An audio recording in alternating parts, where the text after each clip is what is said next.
É importante a gente conhecer sobre o perispírito, como eu falei antes. Somente conhecendo a lei dos fluidos, que a Gênese nos traz, que também o livro dos médiuns também fala, é que nós vamos entender o que são aquilo que antigamente nós chamávamos de milagre. Ou seja, o milagre seria uma derrogação das leis naturais. Mas por que que Deus iria, para dizer que é poderoso, por que que ele ia derrogar suas próprias leis? Não é isso?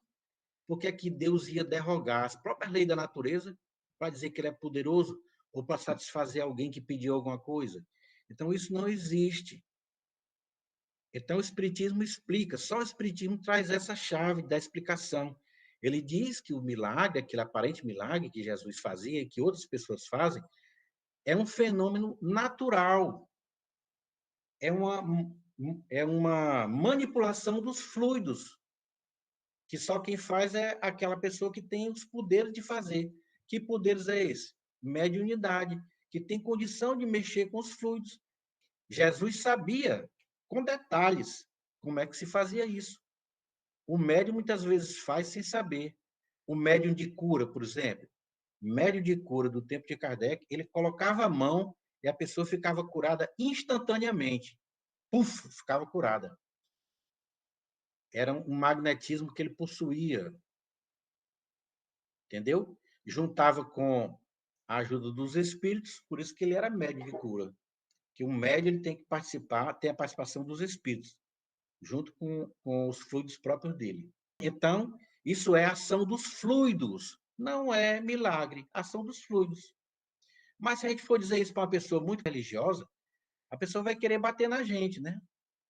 Então a gente tem que ter cautela, até para conversar esse assunto, né?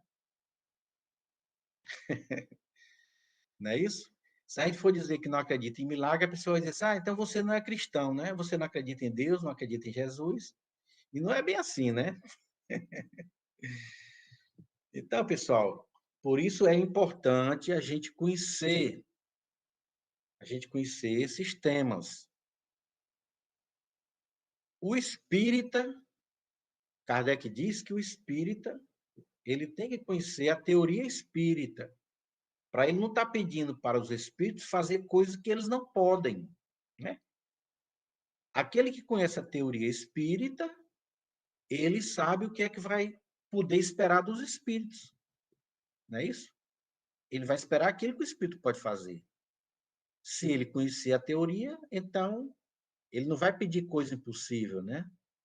Mas a gente vê amigos da gente dizendo que já que a mãezinha morreu e que a mãe era uma santa mãezinha, era um espírito bom, eu agora vou pedir tudo que eu quiser para ela e ela vai me dar. Não é assim.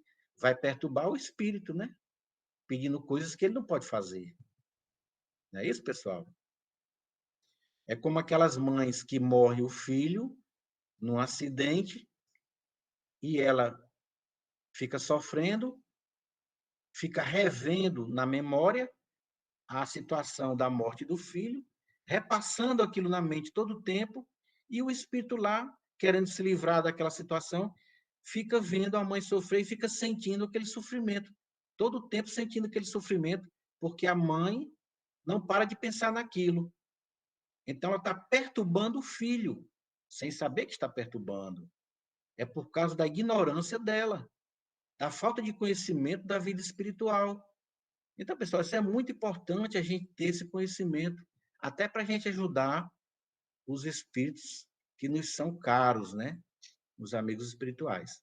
Que são tão poucas as pessoas que na realidade oram e pedem e emanam para esses espíritos ficarem blindados dessas energias, né? Até às vezes a gente vê num velório, é muita gente conversando, contando piada, ou então sofrendo exacerbadamente ali, emanando uma energia tão pesada para o desencarnado, né? Isso. E são pouquíssimas as pessoas que mantêm a serenidade Comportamento na hora adequado, né? e até oram pedindo à espiritualidade para que blinde aquele espírito daquela energia, parece uma avalanche que está sendo jogada em direção a ele, né? Que o pobre já está recém-desencarnado, atordoado. e ainda recebendo uma carga dessa de sofrimento em cima dele, né? Pessoal, isso aí que o Beto está falando é gravíssimo. O corpo daquele a quem nós estamos velando naquele momento ali no caixão, ele está tentando, o espírito dele está tentando, é como se a casa tivesse caído em cima dele, a casa. Aí ele está tentando se erguer debaixo das telhas e das linhas. Aí ele está tirando as telhas de cima dele, tirando as linhas de cima dele. Aí no momento que ele está saindo, alguém conta uma piada, alguém fala do orgulho que ele era possuidor, alguém conta um caso de valentia dele, e aí é como se aquela casa caísse de novo em cima dele. Lá vem ele começar de novo a querer sair de baixo. Isso, e você vai atrapalhar o desprendimento dele, porque você está ali atrapalhando, você não está sabendo se comportar naquele velório. Isso aí que o Beto falou é a pura verdade, entendeu, pessoal? Então, até para a gente se comportar no velório, a gente tem que saber, tem que estar ali em oração, pedindo o bem daquele espírito, se lembrando dele das boas coisas que a gente tinha lembrança com ele, e pedindo que ele faça um bom despertar. É isso que a gente tem que pedir. E não estar conversando bobagem ali.